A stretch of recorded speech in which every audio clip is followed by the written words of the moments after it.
Assalamualaikum warahmatullahi wabarakatuh. Mohon maaf Gus, niki pertanyaanipun keluar saking materi. Ten surat Maryam ayat 114 niku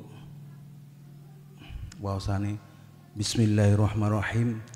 Itqala doanipun Nabi Isa Gus. Allahumma rabbana anzil alaina ma'idatan minas sama sampai akhir niku ingkang kula tangletaken hidangan dari langit yang diminta itu apa Gus secara hakikat. Nomor kali surat Al-Isra ayat 14 Iqra kitabak kafa binafsikal yauma alika hasiba. Secara hakikat pripun mekaten kula wau. Wassalamualaikum warahmatullahi wabarakatuh. Waalaikumsalam warahmatullahi wabarakatuh.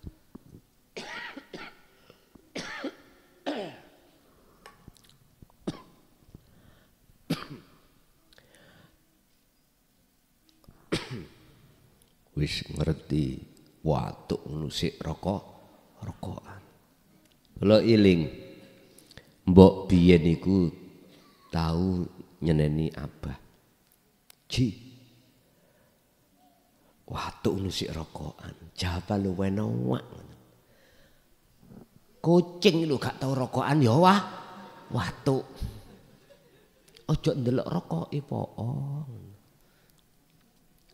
Bon. Iku bukannya aku ngeles lho Pak, mboten. Pun, ngeten. Apa yang dimaksud minas sama yang Allah turunkan? Hanya satu Pak. Apa? Pemahaman hati jenengan kali kula tentang daqaiqul asrar. Rahasia ketuhanan.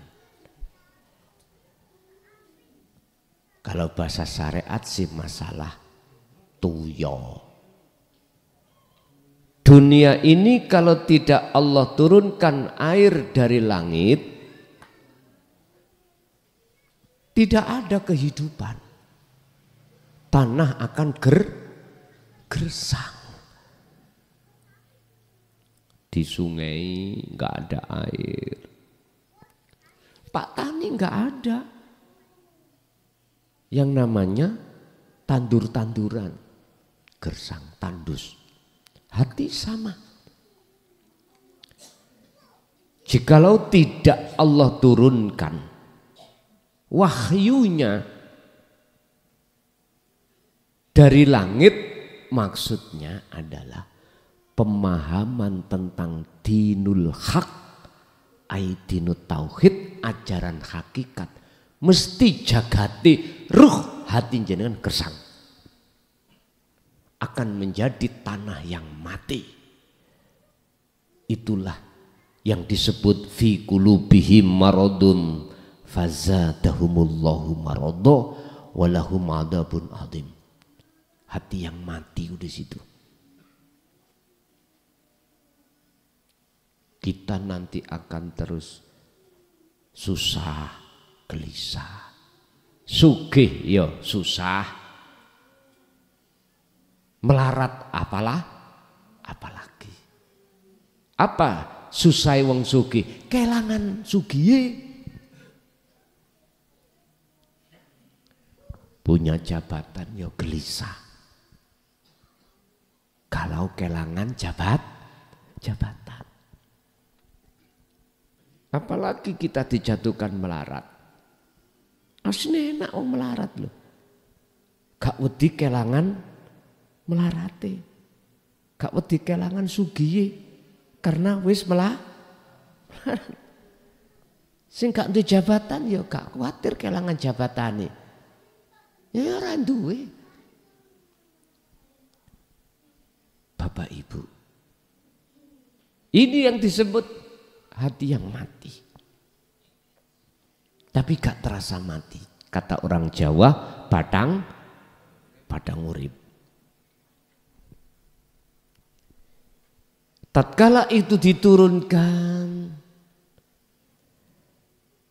dan tanah rohaniyah itu mau menerima, akan subur.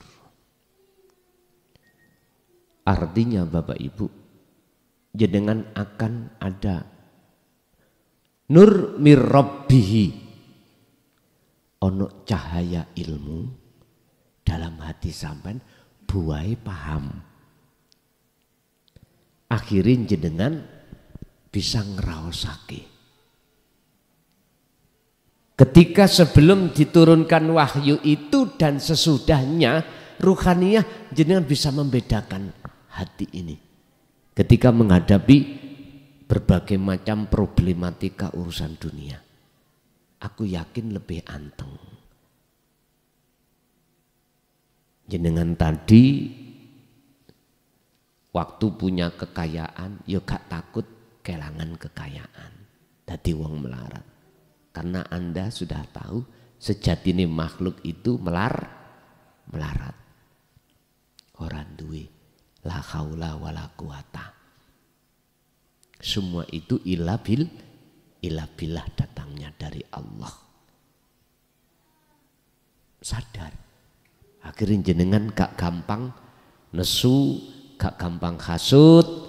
Kalau ada tetangga kita itu bisa beli mobil, bisa bikin rumah, alhamdulillah. Mboten gampang hasut. Ya inilah yang dimaksud wahyu. Apa? Ilmu-ilmu ajaran dinut tauhid. Tapi ini tidak semua manusia mau terima. Makanya ada istilah, ada tanah yang tidak mau menerima air hujan meresap karena tanah ini batu. Kalau tanah itu tidak berbatu, meresap, akan jadi tanah yang subur, suketi muncul, apapun muncul, tanda-tanda kehidupan muncul. Akhirnya Pak Tani bisa menanam padi. Jadi hakikate hati jenengan kalau sudah yastami'unal qaula fayattabi'una ahsanahu, maka menjadi hati yang hidup. Ini satu. Yang nomor dua terkait masalah surat Al-Isra ayat berapa Pak? 14. Kedap kula tinggalane.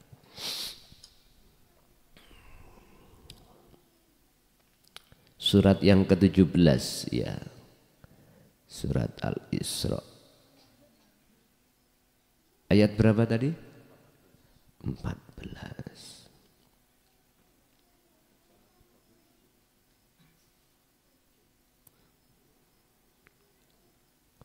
Iqra kitabaka, maca sira kitabaka ing kitab ira.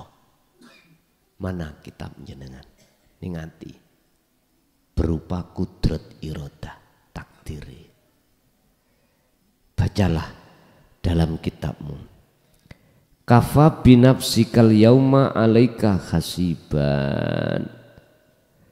Bacalah kitabmu, cukuplah dirimu sendiri pada hari ini sebagai penghitung atas dirimu. Hisab.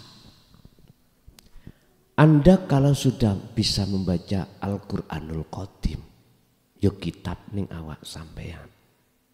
Itulah wahyu Allah yang tersirat.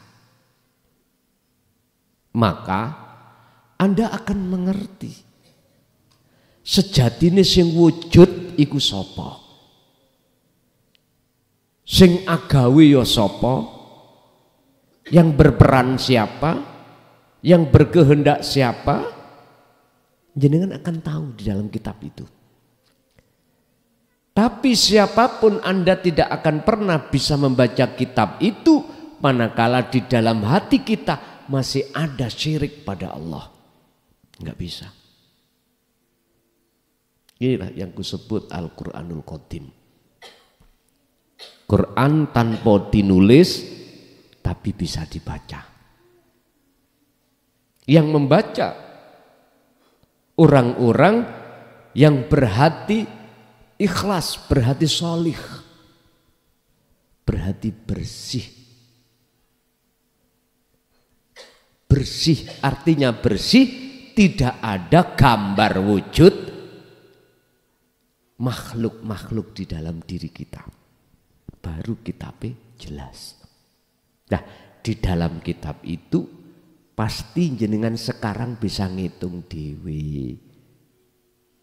Bisa menghisap sendiri.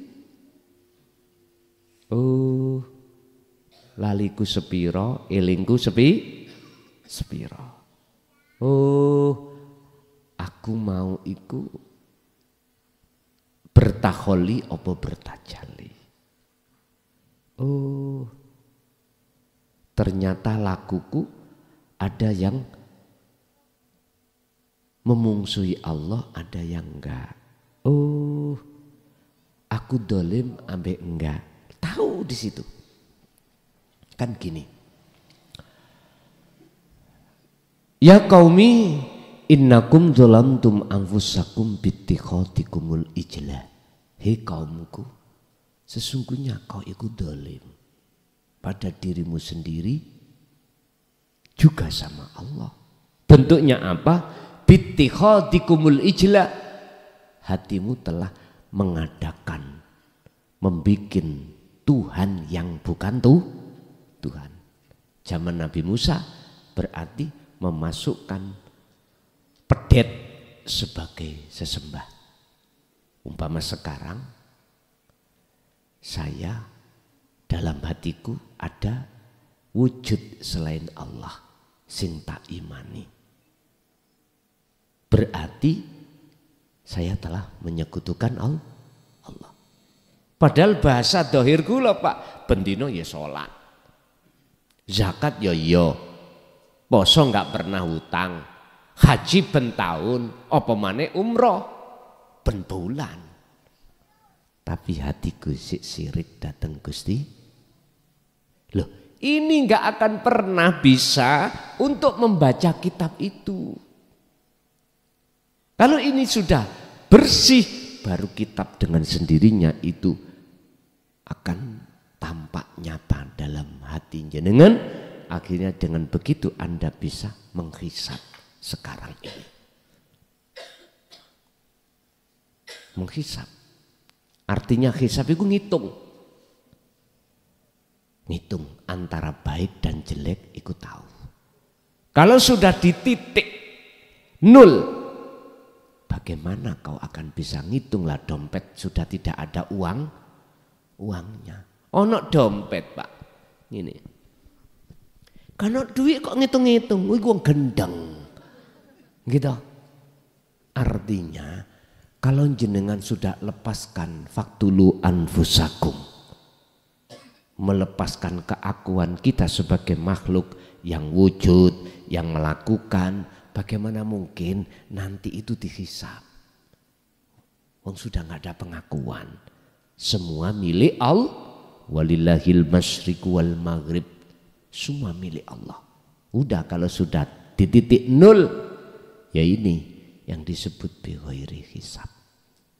Dadi ning donya iki Pak Bu, jenengan wis iso ngitung dhewe, wis iso genahno mana perkara hak, mana perkara batil dari sisi keilmuan. Tapi kalau sudah di titik 0, ya sudah. Bagaimana Anda akan dikatakan menghisap? Lawang Anda itu sudah enggak ada. Mosok Gusti Allah ngisap Gusti Allah mboten saged. Dan itu tidak berlaku. Okay. Jadi secara syariat besok itu ada yaumil hisab, hari perhitungan, hari penghitungan antara baik dan jelek. Sebelum datangnya hari itu di dunia sudah bisa terjadi hisaban awakmu dewi. Anda akan bisa hisab awakmu sendiri manakala jatuhnya ruhaniyahmu sudah di hakikat. baru bisa memilah-milah, oh ini jelek, oh ini baik, menurut pandangan Allah. Tapi kalau sudah di titik nol, hisabani sudah gak berlaku, yang disebut bi ghairi hisab. Karena sudah lepas rasa keakuan diri Anda dan muncul keakuan Allah. Ibarat besok iku sampen dompet sampen kano isini gak ada pengakuan, gak mungkin Gusti Allah ngitung, gak mungkin. Sing dihitung iku sebabnya merasa melakukan, merasa melakukan. Kita di dunia ini Pak, nafsu iku dorong sampen kongen ngaku-ngaku, kongen ngaku-ngaku. Ilmu ini sapa? Ilmuku. Siapa sing ngaji? Aku. Nah, ini ki mesti ada tendensi wis. Jadi iki sing dihisab. Siapa sing salat? Aku. Sing zakat? Aku. Pun, ya iki dihisab. Aku makhluk. Tapi siapa sing salat? Allah. Sing zakat? Allah. Masa Allah akan ngisab Allah? Wong Allah iku mung ahad. Ya sudah. Lah iya toh, aku ngaji ngetutno sampean tambah bingung. Ora usah ngaji rapopo. Aku lho seneng libur iku seneng. Iso turu angler, ya toh, iso turu angler. Monggo sing kersa ngilmu ditampa, monggo. Sing mboten kersa ngilmu ditampa iku wis takrane dhewe-dhewe. Sing jelas memang Pak, ketika kita ngaji ilmu hati, ilmu tasawuf itu memang ilmu sing bingungno. Kanggo sapa? Bingung kanggo sapa? Yus kanggo kita sing lagi budal, bingung. Nek sing biasa budal, mboten bingung, masih diliwatno gubit-gubitan, wis mboten bingung. Mak bleng-bleng mboten. Nggih. Tasik wonten.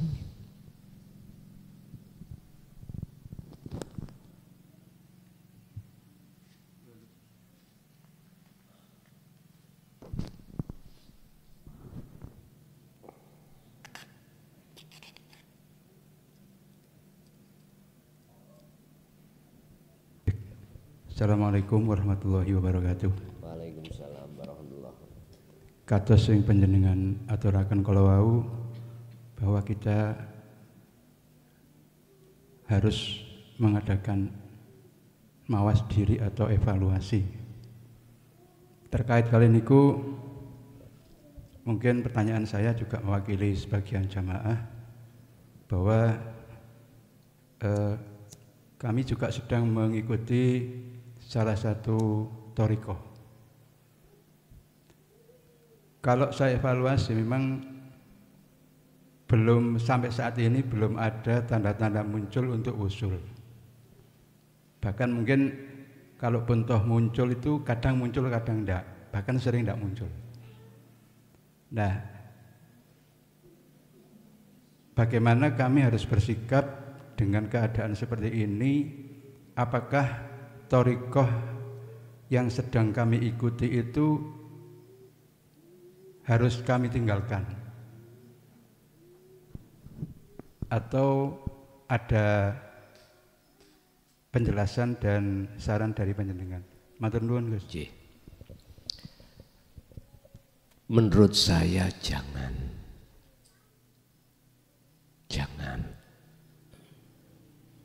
Apa zikir yang beliau ajarkan pada diri kita? Apakah jari, apakah sirri?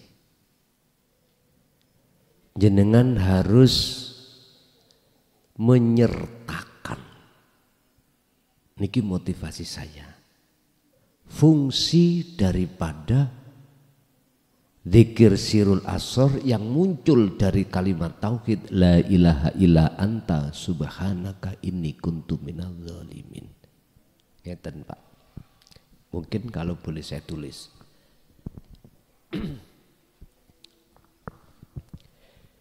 Kita kan sudah dikasih pahaman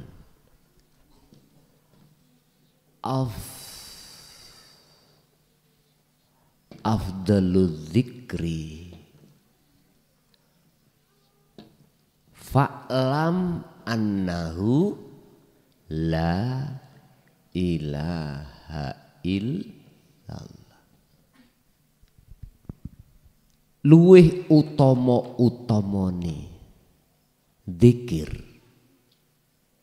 yaiku fa'lam ngertenono sira annahu ing sak temene dzikir rupane la ilaha illallah. Artinya sebelum kita membaca dzikir kita harus paham maksudnya dzikir. Iki lho maksud kula. Mengapa saya katakan jangan ditinggalkan? Buka dalam surat Al-Insan 2526. Wadhkur isma rabbika. Isim, nama. Muhammad, sebutlah atas nama Tuhanmu.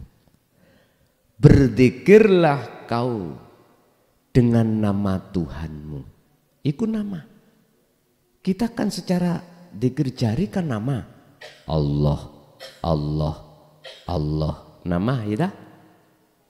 Dan atau diucap dalam hati siri. Ningati ngucap Allah. Ningati. Lah siri dah.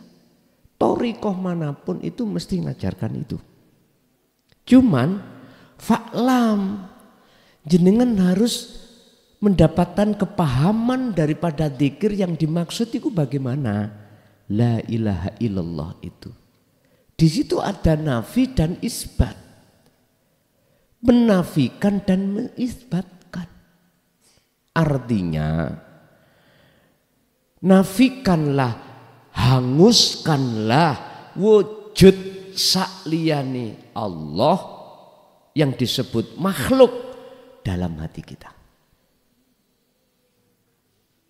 Setelah itu isbat ilallah, tetapkanlah wujud yang ada, yang wujud hanyalah Allah. Sing dimaksud Allah itulah ilahun wahid, hidup yang menguasai jenengan. Jadi silahkan terus secara dohir berzikir jahar dan atau hati zikir siri, tapi kudu sampean sertakan sirul asrar. Niki lho maksud kula. Gak usah ditinggalke, tapi disertakan. Apa sih zikir sirul asrar? Zikir yang hati jenengan sudah tidak mengucap, tapi merasa. Sehingga nafi isbat nanti bisa terjadi. Praktek yuk nopo, ngeten. Pertama, sebelum jenengan iki berzikir, hadirkan dulu dalam rasa sampean tentang wujudi Allah. Mboten angen-angen lho, mboten nggih. Jangan diangan-angan wujudi Allah, enggak boleh. Dihadirkan. Dirasa. Rasa itu apa? Iman. Mana wujudi Allah? Hidup itu. Sampai rasakan, sampai imankan hidup yang ada di dalam dan di luar jenengan itu dengan bukti napas bisa keluar masuk. Dengan bukti mata bisa berkedip, telinga bisa mendengar, mulut bisa mengucap. Itu namanya sirul asror di tahapan su'aul basiroh. Mengimankan, merasakan yang wujud hanyalah hidup itu. Kalau ini sampai terus lakukan, maka Allah akan memindahkan ke ainul basiroh. Ainul basiroh itu bertemu. Proses su'aul basyiroh ini dzikir adalah membersihkan pengakuan jenengan yang bisa dzikir. Pengakuan jenengan yang bisa ini, bisa itu pembersihan. Kalau ini sudah dianggap Allah bersih, maka ainul basyiroh, sirul asrar itu akan muncul akunya Allah dalam diri jenengan. Setelah keakuan kita sebagai makhluk yang berzikir, yang nyapo-nyapo itu hilang.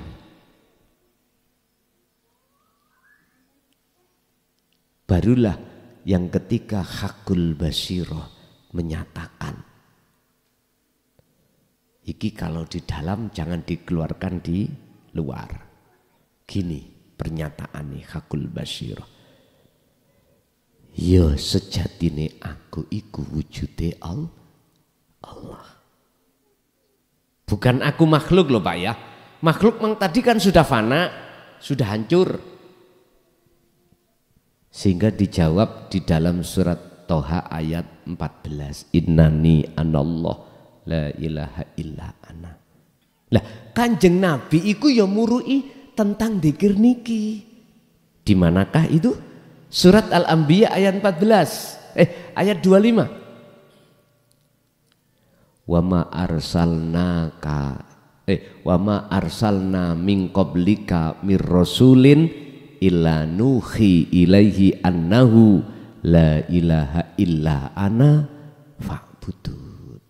Muhammad dalem Gusti, aku tidak mengutus utusan sebelummu, termasuk dirimu nanti, kecuali harus menerima, mengemban dan mensiarkan dan mencerdaskan atau menyampaikan tauhid ini terhadap para umat. Ini tauhid yang paling mentok Pak ya. Kan ada 4. La ilaha illallah syariat, la ilaha illa huwa thariqah, la ilaha illa anta hakikat, la ilaha illa ana makrifat. Ada di situ. Tapi ini terkesan ditutup-tutupi. Andai kata Rasulullah tidak menyampaikan dan para rasul sebelum Kanjeng Nabi tidak menyampaikan, gak mungkin akan muncul surat Al-Anbiya ayat 25. Gini aja ada yang bantah. Wah pernah Rasulullah menyampaikan la ilaha illa anta. Kalau nggak pernah anta, la ilaha anta, itu Al-Anbiya 87 dibuka. Apalagi ana, kemakrifatan, nggak pernah. Nggih mohon maaf Pak, bukan aku mendebat enggak. Cuman saya beda berpikir. Kok umpama itu Rasulullah gak nyampaikan, gak mungkin akan muncul wahyu ini untuk disampaikan. Dan gak mungkin Al-Quran itu hanya untuk Kanjeng Nabi. Gak mungkin. Semua itu juga untuk tinggal kita bagaimana, mau apa enggak. Nggih Pak Yun Sewu, orang kalau sudah ketebelan syariat, jujur mawon, aku gak nyalahkan orang, diri saya sendiri aja. Udahlah awangel untuk menerima hakikat.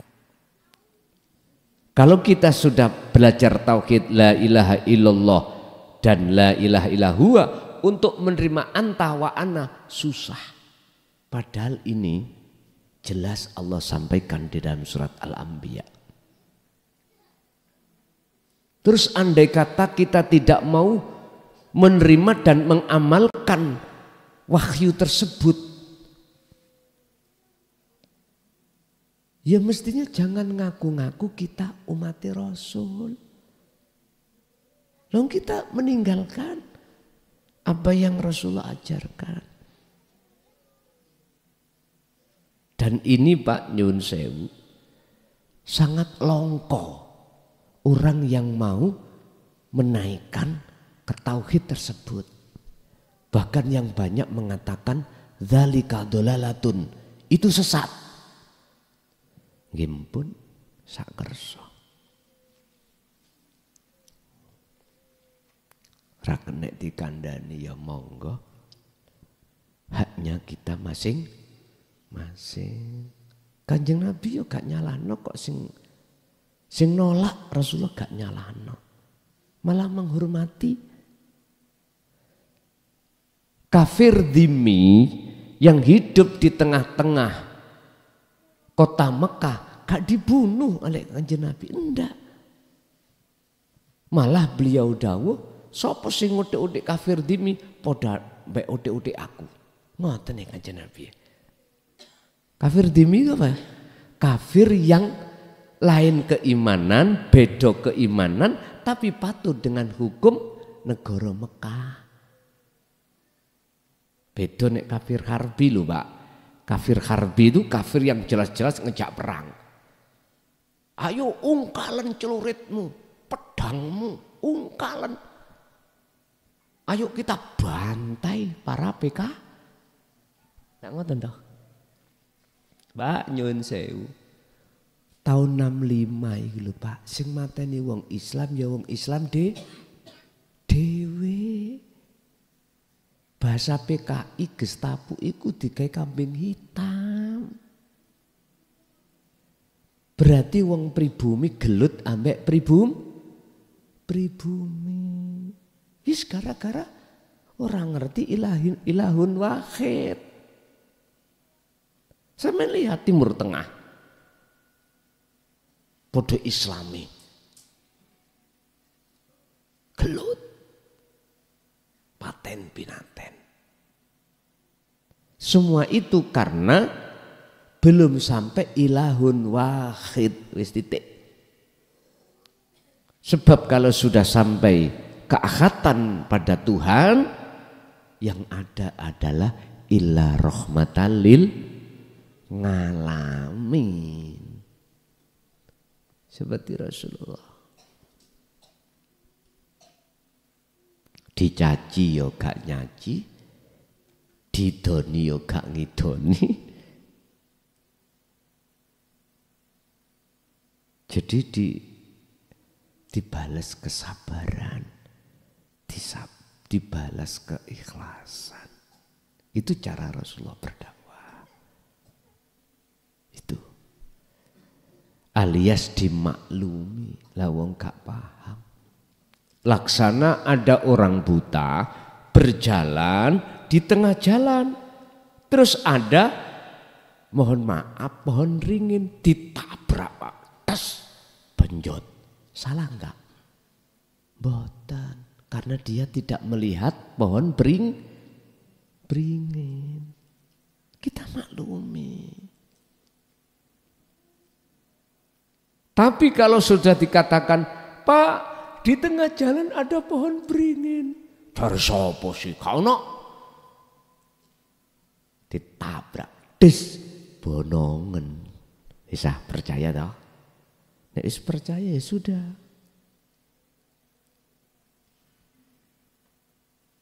Bapak Ibu hadirin rahimakumullah. Menurut saya Pak, jangan ditinggalkan. Tapi sertai dengan sirul asr. Caranya ngeten. Ketika jenengan berzikir jari atau sirri pun, hadirkan rasa dalam hati jenengan. Rasa itu apa? Iman. Ketika jenengan khususiyah ini, ada yang menggerakkan jenengan bisa khususiyah. Bukan kita yang berkhususiyah. Bukan kita yang bisa itu. Sampai harus merasakan kehadiran wujud Allah dalam diri jenengan, sehingga seakan-akan jenengan bisa berzikir Allah baik lesan maupun hati. Lakukanlah itu Muhammad bukratan wa asila. Al-Insan 25. Pagi sampai sore. Lewat napas. Napas masuk keluar Allah. sambil merasa kehadiran wujud Allah, yaitu hidup yang mengeluarkan dan memasukkan napas. Dengan begitu jenengan nanti saya suwe lama kelamaan tidak mengakui dzikir iku dzikir jenengan, tidak mengakui sampai lepas. Pasti ada pelepasan. Padang oh iso dzikir iku sejatine sumber teko Gusti Allah. Dalil endi? La haula wala quwata illa billah. Hadis Qur'ane Allahu khalaqakum wa ma ta'malun. Allah yang menciptakan, Allah yang menggerakkan napas itu, wa ma ta'malun, dan apa yang muncul dalam diri makhluk semua itu bersumber dari ilahun wahid, Tuhan yang maha suci, Tuhan yang maha esa, yang secara Islam disebut Allah subhanahu wa ta'ala. Pun pagi sampai sore. Wa minal laili fasjud lahu fasabbihu lailan tawilan. Malam yang panjang juga begitu Muhammad. Bersihkan hatimu dari pengakuan-pengakuan makhluk. Gambar-gambar makhluk hapusen, bersihkan dalam malam yang panjang. Ini Rasulullah. Jadi jangan ditinggalkan Pak. Mungguh jenengan yang sudah di situ lanjutkan, tapi sertai sirul asar. Tak jamin 40 dino 40 wengi mesti ono tondo-tondo usul nang Allah. Tadi di depan saya katakan, nanti jenengan gak gampang ngaku. Segala apa yang muncul dalam diri kita gak gampang muncul, gak gampang ngaku-ngaku. Justru yusyahiduna annal fa'ila wallahu ta'ala. Dalam hati kita akan muncul mencorong pengakuan, penetapan akunya Allah yang melakukan. Coba. Ini Quran wow. Pagi sampai sore, malam juga begitu. Lakukan Muhammad. Kita nggak bisa melakukan setiap detik nafas seperti Rasulullah. Oke lah, sak mampu jenengan. Mesti ada perubahan Pak. Bukan yang dikatakan makrifat sampai lungguh tek cahaya teko mak belak. Terus rupa malaikat ngawan. Oh bukan itu. Nur makrifat itu ora ngerti tekan parane ning ndi. Nek nurullah memang nggih, nek nur makrifat beda. Sing jelas umpama asal kula cerita jenengan mlebu satu alam, tidak ada siapa-siapa, padang jinglang, tidak tahu datangnya nur makrifat datang kemana, dari mana, nggak tahu. Yang ada hati sampai tenang. Jenengan sudah tidak merasa jenengan. Akhirnya apa? Innani anallah. Kak musyrik Agus. Lah Gusti Allah kok musyrik?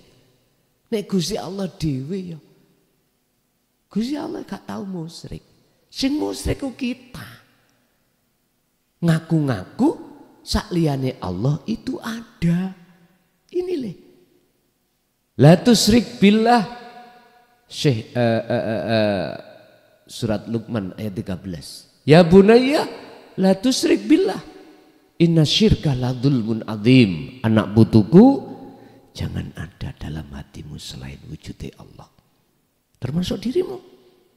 Sebab jikalau ada inna syirka, sak temane syirik yang seperti itu ikulah dzulmun. Ndadekake petengi atimu al-adzim. Kang banget. ibaratnya ngomong dosa mbah buyute dosa. Ngoten lho. Nek gelap gelap gulita mekaten. Nggih. Ganti Bu ada? Bapak sampun 3, sekarang Ibu.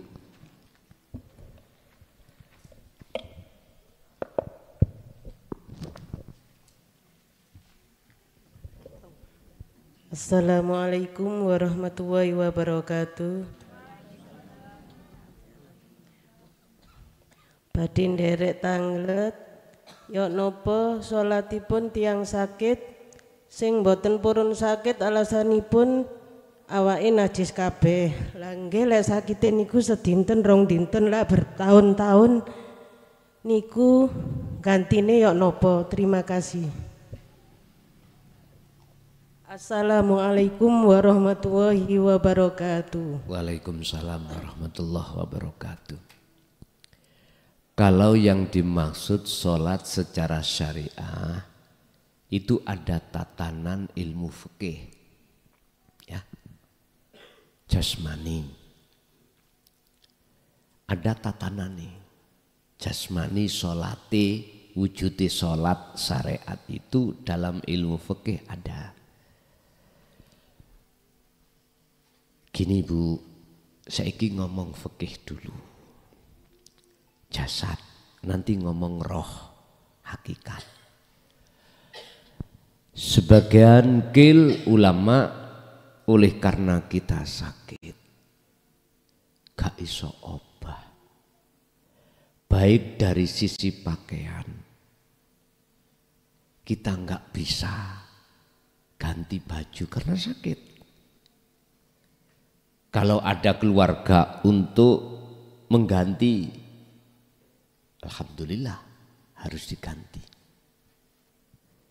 Terus mau kita itu pipis, ya kalau ada keluarga untuk pipis itu bisa. Katakan ini gak belas.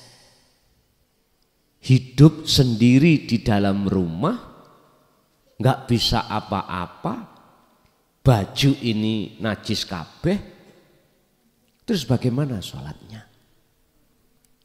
Dengan berbaring. Wudunya bagaimana? Kalau mampu tayamum, di tembok-tembok gede-gede. Terus bajunya bagaimana? Kalau jenengan gak iso salin yang suci, ya gak apa-apa itu dipakai. Gak ada yang dimintai tolong. Jangankan gerak Gus tayamum, kari kedip-kedip tok. Uripe kari mripate tok. Ya isyara kedip-kedip. Allah. Ini ngomong jasad lo ya. Jadi ketika saat berdiri baca apa, hati cukup membaca Fatihah. Ketip, rukuk ketip, membaca apa. Kalau lesan bisa ngucap lesan, kalau enggak bisa lesan hati. Misale, ini belawas gak iso. Ketip ya wis gak iso. Wis cara wong nganggep mati. Pertanyaannya, jenengan koma apa ndak? Nek koma berarti bigori aklin. Bigori aklin berarti wong iku gak wajib sholat.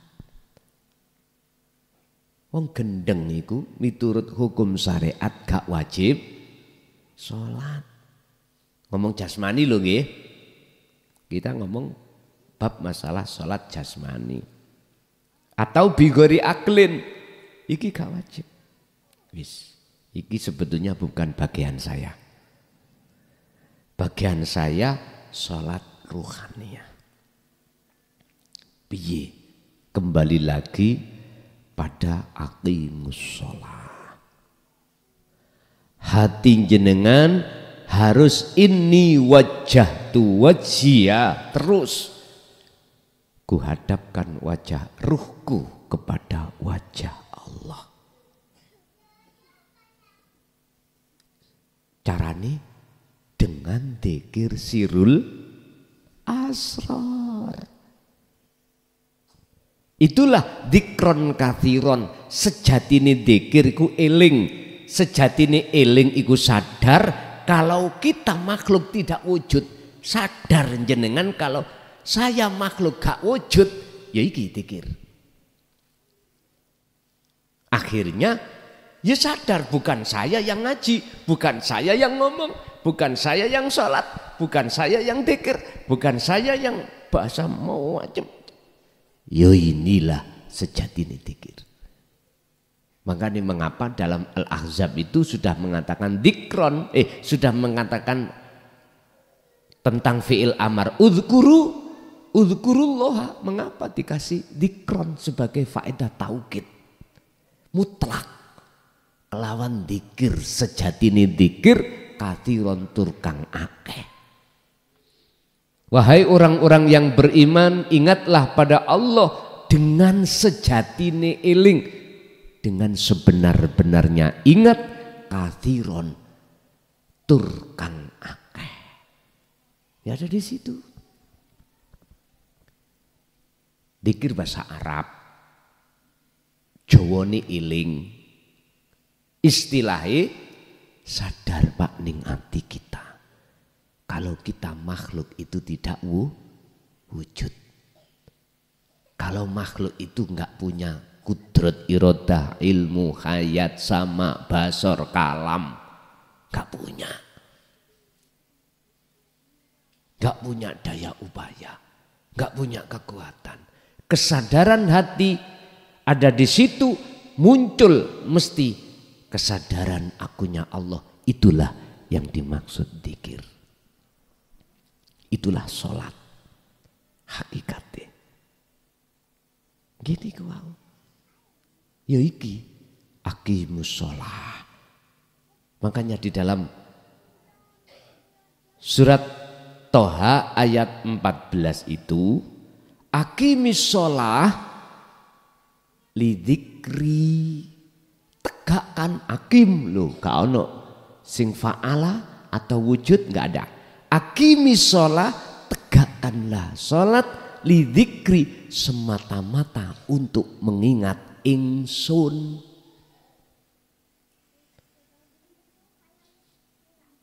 Niki pak, kalau tidak dibuka Al-Quranul Qadim nggak paham. Ingsun keakuan Allah hidup akan muncul dalam hati seseorang manakala sudah fana ingsun wujud makhluk. Baru bisa terjadi. Kalau belum nggak bisa. Jadi Bu, tinggal kita itu menjawab dari sholat kacamata syariat apa hakikat.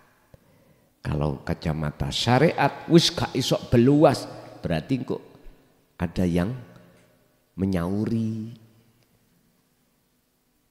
Terserah kafarot jenengan dengan apa namanya, dengan uang,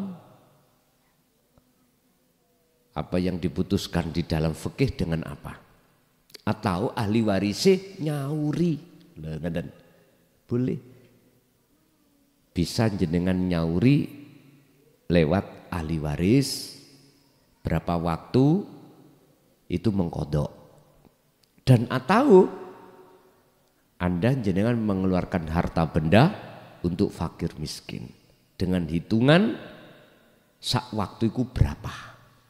Itu ada. Kalau jenengan itu memang sudah tergolong ora iso opo terserah. Sama dengan poso lah. Ramadan secara syariat gak kuat.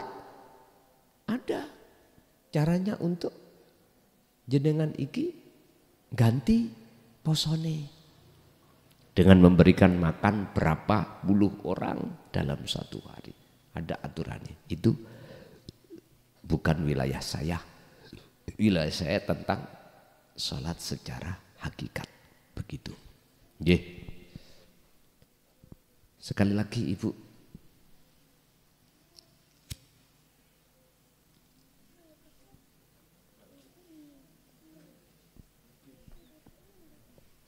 Sampun Ibu? Cukup ya? Oh ada? Cukup? Oh.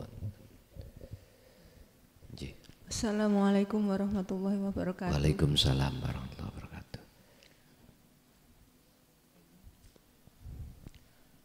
Si kula badhe tanglet Gus. Nggih. Si Salik sedang perjalanan menuju makrifat kepada Allah.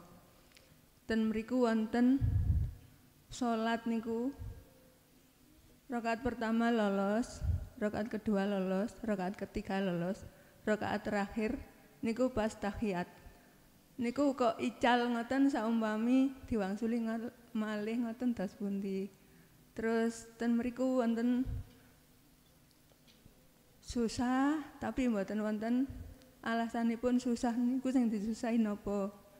Terus manten ngoten ajre saestu tapi mboten wonten sing diajeraken niku napa. Terus sing terakhir niku ngraos kepingin nangis. Tapi nggih nangis kula Gus, tapi mboten wonten alasan kepingin nangis niku sebabin napa. Terus sing paling akhir niku kula kados wekdal ibadah niku kok kados enten setrum ngoten lho. Manten ngoten kok nggih ngetes ngoten misale kados ngoten nggih. Terus niku ibadah niku rase kok nikmat sanget ngoten. Terus man ngoten kok ibarat kados tiyang tilem sedang mimpi yang tasik asik-asik mimpi kok digugah ngoten lho. Nggih. Terus man ngoten Jenengan sudah megang dzikir Sirul Asrar? sampun. Nggih. Terus man ngoten kados kabel disambungaken malih niku kados nggih raosin niku kados ngoten niku wau. Terus man ngoten saat nglampahi niku kok ibaratnya kados ayam ditinggal ketilapan induknya ngoten lho. Terus ayam yang sedang ketilapan induknya itu bagaimana supaya lekas ketemu dengan induknya itu bagaimana? Mengatakan Assalamualaikum warahmatullahi wabarakatuh. Waalaikumsalam warahmatullahi wabarakatuh. Kalau betul-betul si Salik itu memfungsikan Sirul Asrar di dalam suluknya ada dua makom yang Allah tarik terhadap si Salik dalam makom kewusulan. Pertama di khos, kedua di khawasul khawas. Khos itu gambarane waktu jenengan sholat sudah tidak ingat apa-apa. Jangankan ingat pada urusan dunia lain. Urusan dirinya enggak ingat karena dirinya sudah tidak ada. Akal dan hati khos itu disirnakni Allah. Sehingga yang ada dalam diri jenengan adalah kenyamanan, ketenangan dan seterusnya. 1, 2, 3 rakaat 4 hilang. Umpami diulangi lagi boleh. Walaupun sampai terus sholat ya ora apa-apa. Ora mangan, ora masak, sholat terus ya ora apa. Ya sampeyan tingali bapak engko. Ya napa? Anak engko mangani ya apa? Siapno dulu beberapa wakul. Ngomong, Pak, anak ojo digugah-gugah ibumu iki sholat. Mboten apa-apa. Pun. Tapi jikalau jenengan ini diletakkan, ditarik ke khawasul khawas, akal ini sik sambung. Dengan adanya aturan dunia, tapi hati sudah enggak sambung. Karena sambungnya hati hanya pada Allah semata. Dari segi perbedaan antara khos dan khawasul khawas. Nah terus kula kok ya jujuk-jujuk pengen nangis, orang ngerti alasane apa, susah, orang ngerti alasane apa, kok ya susah. Ngene Pak Bu, wong nangis niku ono macem kali. Ono wong nangis ditinggal kekasih, ono wong nangis berjumpa dengan kekasih. Nek bahasa syariat, ono wong nangis berutang, gitu. Ono wong nangis ketemu kekasih dunya. Wis. Aku yakin makanya kula tangklet dateng jenengan wau, tanya apakah jenengan sudah memegang sirul asar? Sampun. Oke. Jawabannya susah dan senang. Nangis dan tidak, itu salah satu cara Allah menyapa jenengan. Sebab susah dan seneng, nangis atau tidak, itu klebu makhluk. Lah sing nguasai sapa? Mesti jenengan balik nang Gusti Allah. Karepe Gusti Allah. Nduk, aku ana kene. Nduk, aku ana kene, deloken aku nduk. Aja ndelok susahe, aja ndelok nangise. Terus bagaimana saya laksana anak ayam ditinggal induknya, bagaimana cara ketemu? Ya ojo ditinggali makhluki, susah dan nangis dan senang. Lihatlah siapa di balik itu semuanya. Man ra'a kaunuhu, sing sapa wonge melihat makhluknya, mongko makhluk itu wujudnya akan nutupi hati kita pada kholik. Akhirnya kita tidak akan ketemu Allah. Tapi barang siapa yang melihat wujud Allahnya indahu ning sekitare makhluk, bisa sekitare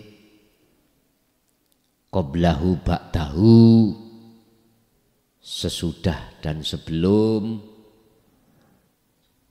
atau ning kiwa tengene njaba jerone, mongko wujude Allah itulah yang akan menutupi wujude sakliyane Allah dalam pandangan hatimu.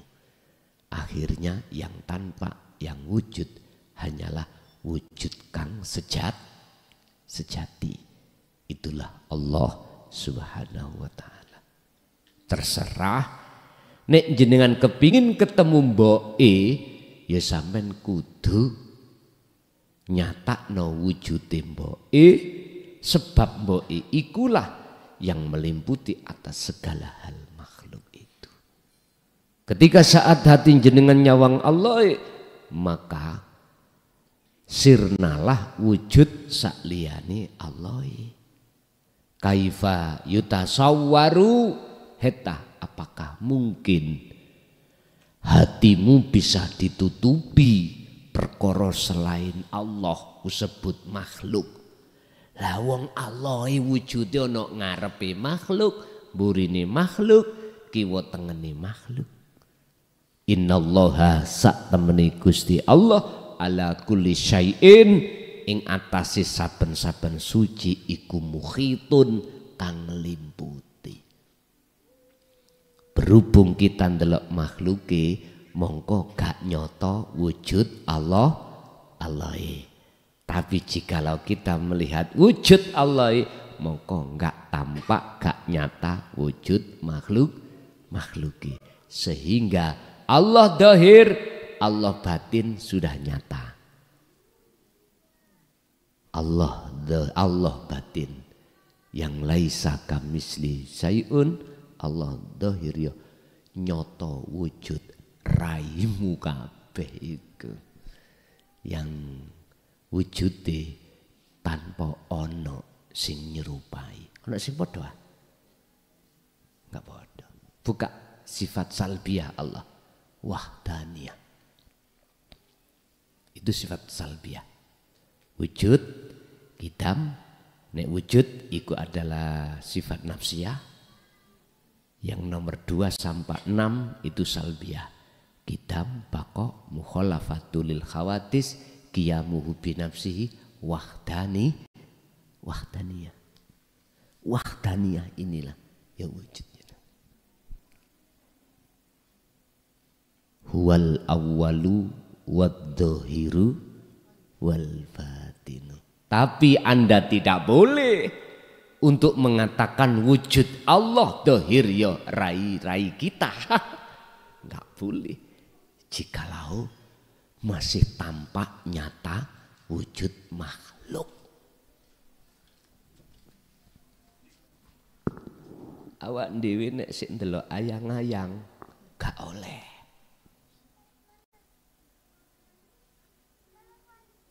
Mboten angsal. Wujud dhahir Allah gak oleh. Nek ayang-ayangmu wis gak ono baru boleh. Pun mboten mawon tambah kejerot kok. Nanti jenengan tambah paham seiring berjalannya jenengan kholwat dzikir sirul asrar itu. Wis gak apa-apa, iki sebagai tamparan Allah supaya kita tambah kuat untuk berzikir. Al-Fatihah. Bismillah.